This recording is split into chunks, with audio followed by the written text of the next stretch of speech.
to be talking about forklift inspections. In the year 2000, OSHA changed the rules on this. It is now a requirement under 1910.178, that's the powered industrial truck rule or standard. It is now a rule to inspect your lift trucks at the beginning of each shift. Why do that?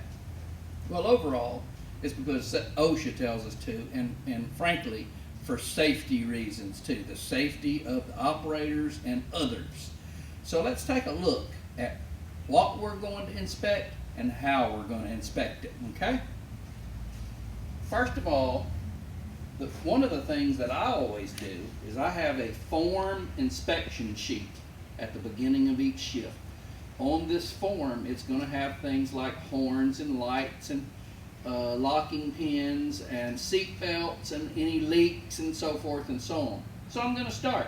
I'm going to look at the horn. Yep, it works. So I'll check mark that off. I'll look at the seat belts. Does it work? Okay. Yes, it works. Look at that, make sure it has it. I'm going to look at my fuel source here, which is liquid propane, LP gas. What if it's leaking? Will I know it? Well, there's two good ways to know this.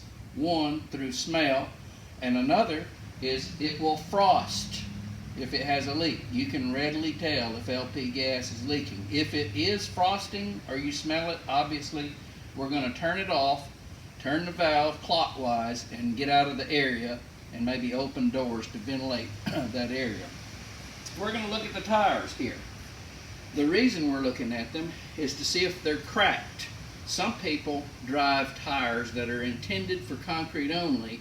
They drive them outside in the gravel, and it cuts them up and cracks them and so forth. So we're going to look at tires to be sure that they're good. We're going to come around here and we're going to look at the locking pins. That are these pins right here that pull up and down, and some of them flip, and we're going to make sure they're in good working order. When you pull those up, you can slide the forks side to side. I'm going to look at the hose, that there's no leaks. I'm probably going to use my handy dandy flashlight and look underneath to see if there's any leaks on the floor, which there are not. I'm also going to jump up on it, which I won't do in this video, but I'm going to crank it up. I'm going to put it in the forward gear. I'm going to go roll forward a couple of feet, and I'm going to stomp the brake to be sure that the brakes work. I'm going to actuate the forks. I'm going to raise them. I'm going to tilt them. I'm going to slide them side to side to be sure that they work correctly. And I'm going to check all items on the forklift that are listed on my inspection form.